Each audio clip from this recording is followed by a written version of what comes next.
Welcome to Papa Za's Kitchen. Quickies. These videos are quickies, but some of these recipes can take a bit of time and a little love. Like, subscribe, and ring that bell. Roasted chicken. Parchment paper lime baking pan. Pat dry your chicken. Cover with half a cup of butter. 1 tablespoon of salt. Half a tablespoon of pepper. Flip it.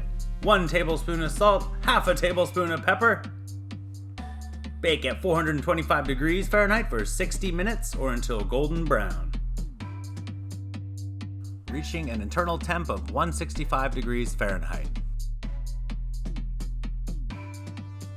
Ooh.